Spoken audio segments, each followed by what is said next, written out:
नाजरीन, आप ये वीडियो देखें, फिर इस पर बात करते हैं। ये एक आलमी रेटिंग एजेंसी है।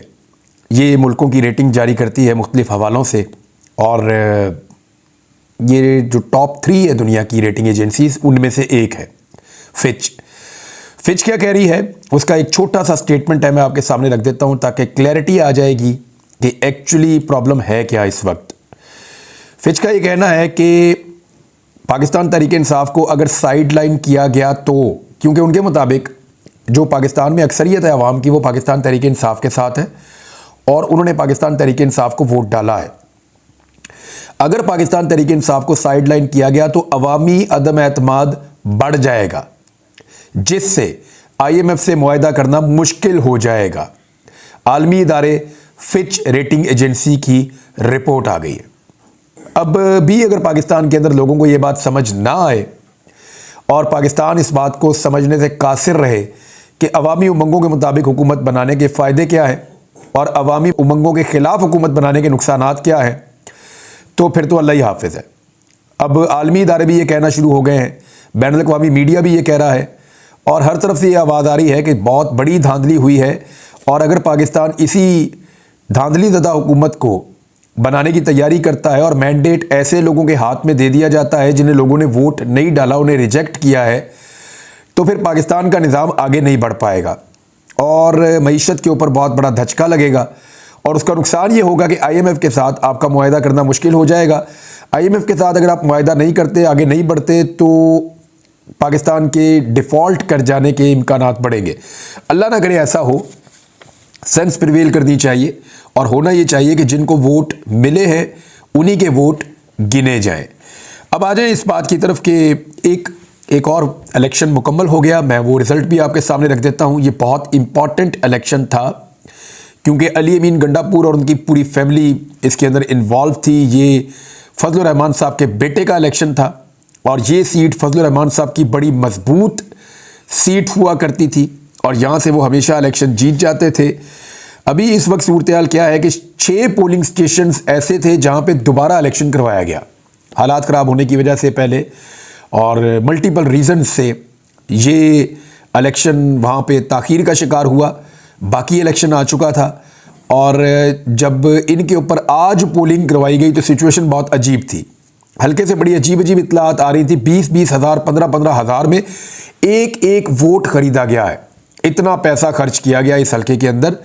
और दूसरी जानिब जो पाकिस्तान तहरीक इंसाफ का आज़ाद उम्मीदवार था, हमायत याफ्ता दावर खान कुंडी, उसका मुकाबला था मौलाना फजलुर रहमान के बेटे असद महमूद से। अब दावर खान कुंडी के पास इतने पैसे ही नहीं है कि वो वोट खरीदे।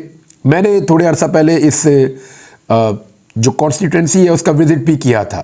अब ये 6 पोलिंग स्टेशन बाकी थे, वहाँ पे जब आज वोटिंग हुई है तो सूरत हाल कुछ ऐसे है कि फजलुर रहमान साहब का बेटा इलेक्शन हार गया और दावर खान कुंडी जो है वो इलेक्शन जीत गया। वोट पड़े हैं दावर खान कुंडी को 64,483, जबकि फजलुर रहमान साहब के बेटे को 63,900 वोट पड़े हैं। लगभग 500 से ज़ायद वोटों से ये शिकस्त हुई है फजलुर रहमान साहब के बेटे को। बड़ा क्लोज था, लेकिन फजलुर रहमान साहब की ये बड़ी मजबूत सीट हुआ करती थी और वो कभी सोच भी नहीं सकते थे कि उनका बेटा यहाँ से इस तरह इलेक्शन हार जाएगा। अभी अली अमीन गंडापुर एक कौमी असम्बली की नशिस्त को छोड़ेंगे, वहाँ से उनके भाई जिन्होंने इलेक्शन नहीं लड़ा जनरल इलेक्शन में, और इससे पहले वो MP भी रह चुके हैं, फैसल खान, और उन्होंने इलेक्शन लड़ना है वहाँ से। और फैसल खान जो है वो सूबाई वज़ीर भी रह चुके हैं खैबर पख्तूनख्वा में। अब MNA का इलेक्शन फैसल खान को लड़ना है और मेरे ख्याल में दोबारा फजलुर रहमान साहब का बेटा उनके मद्दे मुकाबिल आएगा उस सीट पे जहाँ से अली अमीन गंडापुर ने मौलाना फजलुर रहमान को शिकस्त दी थी। वो भी एक बड़ा इंटरेस्टिंग इलेक्शन होगा आने वाले दिनों में, देखते हैं उस इलेक्शन का क्या बनता है। लेकिन ये इलेक्शन एक मरतबा फिर फजलुर रहमान साहब ने बेशक एस्टेब्लिशमेंट को बहुत लताड़ा, बहुत सारे स्टेटमेंट ऐसे दिए जिससे उन्होंने बहुत सारे पोल खोल दिए, लेकिन पब्लिक में पजीराई नहीं मिली और उनके बेटे इलेक्शन नहीं जीत पाए। दूसरी जानिब फजलुर रहमान साहब इसका रिएक्शन क्या देते हैं, ये एक बड़ा सवाल है। क्या फजलुर रहमान साहब पहले से ज़्यादा अग्रेसिव हो जाएंगे या फजलुर रहमान साहब अपने मौक़िफ़ को बदलेंगे? ये चीज़ें हमें एक आधे दिन में पता चल जाएंगी। अगर उन्होंने कोई इंटरव्यू दिया और कोई नए कट्टे खोल दिए तो पता चलेगा कि फजलुर रहमान साहब किस रास्ते पर चल रहे हैं। पाकिस्तान तहरीक इंसाफ के लिए थोड़ी सी अच्छी खबर यह है कि उनके बंदे आज़ाद होना शुरू हो गए हैं। एक एक दो दो करके जो है वो लोग आज़ाद हो रहे हैं। गुजरात से खबर आई, वहाँ पे कुछ लोग आज़ाद हुए हैं, कुछ सेंट्रल पंजाब से लोग आज़ाद हुए हैं। लाहौर में एक दो लोगों की दोबारा इत्तला आई है, उनको आज़ाद कर दिया गया है अदालती फ़ैसलों के नतीजे में। तो अब ऐसा लगता है कि पाकिस्तान तहरीक-ए-इंसाफ के वर्कर्स ने जो बहुत सख्त और मुश्किल वक्त देखा था वो वक्त शायद ख़त्म हो रहा है और लोग बाहर आ रहे हैं। अलीम खान के मुकाबले में ज़ीशान नामी कैंडिडेट ने जेल से बैठकर इलेक्शन लड़ा था और अलीम खान साहब वो इलेक्शन जीत गए, लेकिन पाकिस्तान तहरीक-ए-इंसाफ का कहना है कि वहाँ पे धांधली हुई। अब ज़ीशान की आज रिहाई हुई है, निकलते ही उन्होंने अलीम खान पे अटैक किया है और वो ये कह रहे हैं कि इनके हलक से अपनी सीटें वापस निकालेंगे। लेट्स सी कि पाकिस्तान तहरीक-ए-इंसाफ किस तरीके से इस मूव को आगे बढ़ाती है। इस्लामाबाद से PMLN के लिए एक बहुत बुरी खबर है नवाज शरीफ साहब के लिए कि बड़ी मुश्किल से वो एक एक करके उनको सीट दिलाई जाती है, लेकिन इकट्ठी तीनों सीटें निकल गई मुस्लिम लीग नून के हाथ से इस्लामाबाद वाली। इस्लामाबाद हाई कोर्ट ने जो नोटिफिकेशन था कामयाबी का, PMLN के 3 उम्मीदवारों की कामयाबी का इस्लामाबाद से, वो मुअत्तल कर दिया है। पूरा इस्लामाबाद और इस्लामाबाद के सहाफ़ी ये गवाही दे रहे हैं कि यहाँ से इलेक्शन पाकिस्तान तहरीक-ए-इंसाफ के हमायत याफ्ता तीनों उम्मीदवार जीते हैं और 50-50 हज़ार की लीड से जीते हैं, जबकि PMLN के कैंडिडेट्स को यहाँ पे वोट नहीं पड़े। लाहौर में नून लीग के कायद नवाज शरीफ साहब को वोट नहीं पड़ रहे, तो वहाँ इस्लामाबाद में वोट पड़ने हैं, तो वहाँ इनको वोट नहीं पड़े और वोट ना पड़ने की वजह से ये बहुत पीछे रह गए। लेकिन धांधली करके PMLN के उम्मीदवारों की कामयाबी के नोटिफिकेशन जारी किए गए। अब अदालत आलिया ने, जो हाई कोर्ट है इस्लामाबाद की, उसने तीनों नशिस्तों के लिए इंतखाबी नताइज रोक लिए हैं, नोटिफिकेशन मुअत्तल कर दिए हैं। एक और बड़ी खबर वो ये है कि पाकिस्तान तहरीक-ए-इंसाफ ने अपने तमाम उम्मीदवारों को ये कह दिया और ये फैसला हो गया कि सुन्नी इत्तेहाद कौंसिल जो कि जमात है हामिद रज़ा साहब की, उस जमात के अंदर शमूलियत इख्तियार कर लें। अच्छा, शमूलियत इख्तियार करने की वजह क्या है? नंबर 1, ये सारे एक पार्टी के डिसिप्लिन में आ जाएंगे। जो भी आदमी उसके बाद बिकेगा या उसको खरीदने की कोशिश की जाएगी, सुप्रीम कोर्ट ऑफ पाकिस्तान के फैसले के मुताबिक उस पर डिफेक्शन क्लॉज लग जाएगी और वो अपनी कौमी असम्बली या सूबाई असम्बली की रुकनीत से फारग हो जाएगा। यानी उसके बाद असम्बली की रुकनीत भी नहीं रहेगी और वो फारग हो जाएगा और उसका वोट भी काउंट नहीं होगा अगर उसने किसी दूसरी पार्टी के हक में वोट डाला तो। लिहाजा जितने आज़ाद उम्मीदवार पाकिस्तान तहरीक-ए-इंसाफ की हमायत याफ्ता जीते हैं वो सब के सब अपने बयान जमा करवा रहे हैं, बयान हल्फी दे रहे हैं और साहबजादा हामिद रज़ा साहब की जमात के अंदर शामिल हो रहे हैं। और इस तरह इनको दूसरा फ़ायदा ये होगा, एक तो ये सिलसिला रुक जाएगा खरीदो फरोख्त का, हॉर्स ट्रेडिंग नहीं हो पाएगी, बंदे अपनी पार्टी के डिसिप्लिन के पाबंद हो जाएंगे। दूसरा फ़ायदा पाकिस्तान तहरीक-ए-इंसाफ को ये होगा कि जो मखसूस नशिस्तें हैं ख़वातीन की और अक़लियतों की, ये बहुत बड़ी तादाद में, क्योंकि सबसे ज़्यादा सीटें पाकिस्तान तहरीक-ए-इंसाफ ने जीती हैं पाकिस्तान में, तो वो जो मखसूस नशिस्तें हैं वो इनको मिल जाएंगी।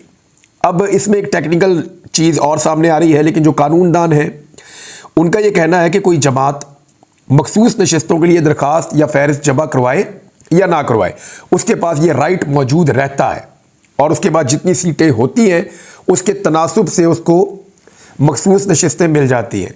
तो अब जो है वो जमा करवाई जा सकती है दरख्वास्त और उस दरख्वास्त के मुताबिक सुन्नी इत्तेहाद कौंसिल को या पाकिस्तान तहरीक-ए-इंसाफ को उनकी मखसूस नशिस्तें मिल जाएंगी, जो अब तक की असेसमेंट है पाकिस्तान तहरीक-ए-इंसाफ की उसके मुताबिक। खैबर पख्तूनख्वा में इस जमात की एक भी सीट नहीं है, लेकिन कानूनदान और इलेक्शन कमीशन के सीनियर लोगों का ये कहना है, जिनसे बात हुई है, वो ये क्लेम कर रहे हैं कि कोई जमात अगर वफाक में मौजूद है और किसी एक सूबे में नहीं है तो सूबे में जीतने वाले उस जमात को ज्वाइन कर सकते हैं। इसके अंदर कोई ऐसी कदगन नहीं है कि वो नहीं कर सकते। लिहाजा पूरे पाकिस्तान में सुन्नी इत्तेहाद कौंसिल वो जमात है जिसको पाकिस्तान तहरीक-ए-इंसाफ के लोग ज्वाइन कर रहे हैं, नंबर 1। नंबर 2, कुछ लोगों ने फ़िरका वारियत फैलाने की कोशिश की। अल्लामा राजा नासिर साहब ने इस सारी कोशिश को तबाह बर्बाद करके रख दिया, क्योंकि इससे पहले ये कहा जा रहा था कि मजलिस वहदतुल मुस्लिमीन के अंदर जो है वो पाकिस्तान तहरीक-ए-इंसाफ अपने उम्मीदवारों को कहेगी कि उसको ज्वाइन कर ले। लेकिन उसके बाद बहुत सारी फ़िरका वाराना कोशिशें की गई, बहुत सारी अजीब अजीब बातें की गई और आज जब साहबजादा हामिद रज़ा साहब का नाम आया, क्योंकि एक मीटिंग हुई थी, पाकिस्तान तहरीक-ए-इंसाफ के लोग बैठे, दोनों उलमा भी बैठे हुए थे, कुछ और उलमा भी मौजूद थे वहाँ पे मीटिंग में, MWM और ये जो जमात है सुन्नी इत्तेहाद कौंसिल, ये सब लोग मौजूद थे। उसके बाद PTI ने एक मीटिंग की है शेरानी साहब की जमात के साथ भी, जो JUIS है शेरानी साहब की जमात, वहाँ पे भी उन्होंने मुलाकात की, उनके साथ भी बातचीत की। तो जो फ़िरका वारियत की कोशिश की जा रही थी, इमरान खान साहब ने शिया सुन्नी सबको एक लाइन में इकट्ठा कर दिया है। और ये तो एक कंट्रीब्यूशन है, एक तरह से आप ये समझें कि फ़िरका वारियत से आज़ाद करके सबको एक मोटिव के ऊपर इकट्ठा कर दिया है कि आपने जो पॉलिटिकल माफिया है पाकिस्तान के अंदर, उसको रोकना है, उसके रास्ते में बंद बांधना है। एक्चुअली इमरान खान साहब का मिशन ये है और इसके ऊपर सारे इकट्ठे हो गए हैं। तो ये एक खुशाइन चीज़ है पाकिस्तान के अंदर। और अल्लामा राजा नासिर साहब ने खुद अपने मुंह से कहा और ख़ुद उन्होंने ये फरमाया कि ये फ़ैसला हमारा मुश्तरका फ़ैसला है और बहुत अच्छा फ़ैसला है। लिहाजा जो लोग फ़िरका वाराना ज़हनियत के मालिक थे, उनके लिए बुरी खबर है कि सब ने एक्सेप्ट किया है और साहबजादा हामिद रज़ा साहब ने इलेक्शन कमीशन से रुजू भी कर लिया है और ये पाकिस्तान तहरीक इंसाफ का मसला भी हल हो गया है। अब मखसूस नशिस्तें मिलने का मामला है, अगर वहाँ से नहीं मिलेंगी तो इनको अदालत में जाना पड़ेगा। अगर कादी फ़ाइद ईसा साहब के सामने जाएगा तो फिर तो आप कुछ भी एक्सपेक्ट कर सकते हैं। लेकिन इंसाफ का तकादा यही है कि तहरीक इंसाफ के जो जीतने वाले उम्मीदवार हैं उनके तनासुब से उनको मखसूस नशिस्तें दी जाएँ। और इन मखसूस नशिस्तों के लिए पाकिस्तान तहरीक इंसाफ ने पेशावर हाई कोर्ट से रुजू भी कर लिया है और साथ ही साथ उन्होंने कहा कि मखसूस नशिस्तों के लिए कागजात जमा करवाए, जिन उम्मीदवारों ने इनकी स्क्रूटनी हुई है इनको एडजस्ट किया जाए। पाकिस्तान तहरीक इंसाफ लिस्टेड पार्टी है और मखसूस नशिस्तें हमारा हक है। यानी साथ ही साथ उन्होंने पेशावर हाई कोर्ट से ये रुजू भी कर लिया है। और साथ ही साथ पाकिस्तान तहरीक इंसाफ ने GDA से भी मुलाकातें की हैं। बड़े तूफ़ानी तरीके से तहरीक इंसाफ मुख्तलिफ सियासी जमातों के साथ राब्ते में आ रही है। जमात इस्लामी के साथ उन्होंने रब्ता किया है, तहरीक लब्बैक के लोगों के साथ रब्ता किया है। उन्होंने जो मजहबी सियासी जमातें हैं जैसे MWM है या सुन्नी इत्तेहाद कौंसिल है, उनसे भी रब्ता किया है। शहरानी साहब की जमात से रब्ता किया है। अब GDA के साथ रब्ता जो है वो रिपोर्ट हो रहा है क्योंकि उनके खिलाफ बड़ा खौफनाक धांधला हुआ है। इंटीरियर सिंध में उन्होंने बहुत बड़ा एहतजाज भी किया है। तो GDA के जो मरकज़ी रहनुमा हैं सदरुद्दीन शाह राशिदी पीर साहब पगाड़ा, उनसे उन्होंने मुलाकात की और PTI सिंध के सदर हलीम आदिल शेख मिले हैं। डॉक्टर सफदर अब्बासी और सरदार अब्दुल रहीम और दीगर लोग भी इस मुलाकात में शामिल थे। यहाँ पे इन्होंने फैसला किया कि मिलकर एक लायामल बनाया जाए धांधली के खिलाफ और मिलकर एहतजाज किया जाए। एक और ख़बर नाज़रीन ये है कि जब दिल करता है पाकिस्तान में ट्विटर बंद कर देते हैं। यानी अब ऐसा लगता है कि हुकूमत को ये समझ आ रही है कि हर मसले का हल ट्विटर को बंद कर देना है। टिकटॉक को भी बंद कर देंगे, ट्विटर को बंद कर देंगे, फेसबुक को बंद कर देंगे, यूट्यूब को बंद कर देंगे। तो मेरे ख्याल में पाकिस्तान को 18वीं सदी में धकेल दिया जाए। दुनिया कहाँ से कहाँ पहुँच गई है, दुनिया चांद पे जा रही है और हम लोगों से इंफॉर्मेशन का हक छीन रहे हैं। सदर पाकिस्तान ने भी इसके बारे में बात की है, डॉक्टर आरिफ अलवी साहब। वैसे तो बहुत कम ही वो बोलते हैं, जिस वक्त बोलना होता है उस वक्त तो बिल्कुल नहीं बोल रहे होते।